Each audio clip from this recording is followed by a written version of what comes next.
খনয় আমাৰ 2047 চনৰ বিকশিত ভাৰতবৰ্ষৰ যি সপোন সেই সপোনৰ এক প্ৰতিফলন ঘটাইছে আৰু তাৰ কাৰণে আমি মাননীয় বিত্তমন্ত্ৰী নিৰ্মলা সীতাৰমণ ডাঙৰীয়ানী আৰু লগতে আমাৰ সন্মানীয় প্ৰধানমন্ত্ৰী নৰেন্দ্ৰ মোদী ডাঙৰীয়াক আমি ধন্যবাদ আৰু কৃতজ্ঞতা জ্ঞাপন কৰিছোঁ।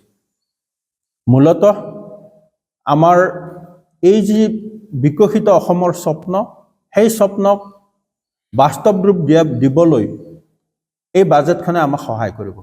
ইতিমধ্যে বাজেটত ঘোষণা হোৱাৰ আগতেই আমাৰ মুখ্যমন্ত্ৰী মহোদয়ে কেতবোৰ আঁচনিৰে ইতিমধ্যে অসমৰ সকলোখিনি মহিলাকক শিক্ষিত যুৱক যুৱতীকক সকলোখিনিকে সামৰি বিভিন্ন আঁচনি লৈছে।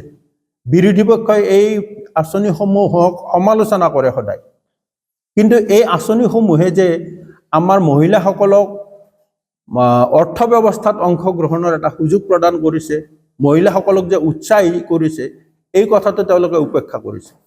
তেওঁলোকে এটা ট্ৰেডিশ্যনেল যিটো পৰম্পৰাগত পদ্ধতি, পুৰুষসকলে পৰিয়াল চলাব, পুৰুষসকলে উপাৰ্জন কৰিব, মহিলাসকলে কেৱল গৃহিণী হৈ থাকিব ঘৰত সাধাৰণ, সেই ধাৰণাৰ পৰা উৰ্ধত গৈ আমি কৈছোঁ এতিয়া যে পুৰুষ আৰু মহিলা সমানেই পৰিয়ালটোত সকলোৰে সমান অংশগ্ৰহণ থাকিব। আৰু পৰিয়ালটোত সমান অংশগ্ৰহণ মানে কি, সমাজৰ একোগৰাকী ব্যক্তি হিচাপে আওপাকেদি ই দেশৰ বা ৰাজ্যৰ অৰ্থনীতিটো সমান অংশগ্ৰহণ সূচাব। গতিকে ই এটা যুগান্তকাৰী প্ৰচেষ্টা। এই প্ৰচেষ্টা আগতে কেতিয়াও হোৱা নাছিল। এই প্ৰচেষ্টা আমাৰ বিজেপি চৰকাৰে গ্ৰহণ কৰিছে আৰু ইয়াৰ সুফল আমি একেদিনাই নাপাওঁ, কিন্তু লাহে লাহে দেখিব। আমি অন্ততঃ মহিলাখিনিক চাৰিবেৰৰ পৰা আমি উলিয়াই আনিবলৈ সক্ষম হৈছোঁ।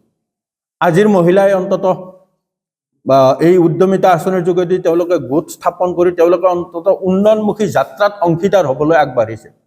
আৰু দেখিব সাধাৰণতে এইটো দেখা যায়, মহিলাসকল সাধাৰণতে বেছি মিতব্যয়ী হয়, বেছি হিচাপী হয় আৰু মহিলাসকল বেছি কৰ্মঠ হয় আমাৰ পুৰুষবিলাকতকৈ।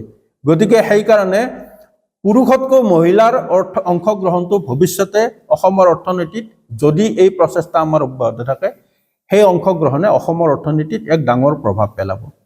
তদুপৰি আৰু এটা আমাৰ কাৰণে সুখবৰ আছে। সুখবৰটো হ'ল কি, এই যিটো ছেমিকণ্ডাক্টৰ যিটো ব্যৱস্থা, ছেমিকণ্ডাক্টৰ মানে যিটো উদ্যোগ, এইবাৰ কেন্দ্ৰীয় চৰকাৰে ছেমিকণ্ডাক্টৰত বিশেষভাৱে গুৰুত্ব প্ৰদান কৰিছে আৰু তাৰ কাৰণে 40,000 কোটি টকা সুকীয়া পুঁজি নিৰ্ধাৰণ কৰিছে। ইতিমধ্যে আমি গম পাওঁ আমাৰ ইয়াত জাগিৰোডত এটা ছেমিকণ্ডাক্টৰ প্ৰকল্প হৈ আছে। সেই ছেমিকণ্ডাক্টৰ প্ৰকল্পৰ হয়তো ইয়াতে আৰু উন্নতি বা আৰু প্ৰসাৰ হ'ব আৰু সেই প্ৰকল্প ইতিমধ্যে অসমৰ যিসকল শিক্ষিত লোক, শিক্ষিত যুৱক যুৱতী, যিসকলে সাধাৰণতে ছেমিকণ্ডাক্টৰ বা মানে IT ছেক্টৰ বুলি ক'লেই ইনফৰমেশ্যন টেকনলজিৰ ছেক্টৰত হ'লে আমাৰ শিক্ষিত যুৱক যুৱতীখিনিয়ে সাধাৰণতে দিল্লী বা বেংগলোৰ, মূলতঃ বেংগলোৰলৈ ঢাপলি মেলিছিল। এতিয়া সেইসকল শিক্ষিত যুৱক যুৱতীয়ে আমাৰ ইয়াতে জাগিৰোডতে সুযোগ পাব আৰু যদি সেই প্ৰকল্পৰ প্ৰসাৰ হয়, তেনেহ'লে আমাৰ অসমৰ কাৰণে নতুন নতুন যুৱক যুৱতী উৎসাহী হ'ব IT ছেক্টৰত তেওঁলোকে পঢ়া শুনা কৰিবলৈ বা IT ছেক্টৰত কাম কৰিবলৈ।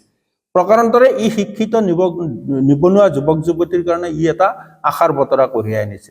এতিয়া ভুকুতে কলটো নপকে, কিন্তু এই সপোনে আমাক আগুৱাই লৈ যাব। আমি আৰম্ভ কৰিছোঁ, ক'ৰবাত যাত্ৰাটো আৰম্ভ কৰিব লাগিব। বিজেপিয়ে ৰাজ্যখনৰ বা দেশৰ শিক্ষিত যুৱক যুৱতী আৰু মহিলাসকলক লৈ দেশৰ অৰ্থনৈতিক বুনিয়াদ গঢ়াৰ যে সপোন দেখিছে, সেই যাত্ৰা আৰম্ভ কৰিছে। ইয়াৰ সুফল পাবলৈ হয়তো আমি কিছুদিন ৰ'ব লাগিব, কিন্তু এদিন নিশ্চিত। সেইকাৰণে আমি সময় নিৰ্ধাৰণ কৰি লৈছে আমাৰ দলে, আমাৰ চৰকাৰে, যে 2047 চনলৈকে এই পথেৰেই যদি আমি আগবাঢ়োঁ, 2047 চনলৈকে ভাৰতবৰ্ষ এখন পৃথিৱীৰ বিকশিত দেশ হিচাপে পৰিগণিত হ'ব। ধন্যবাদ।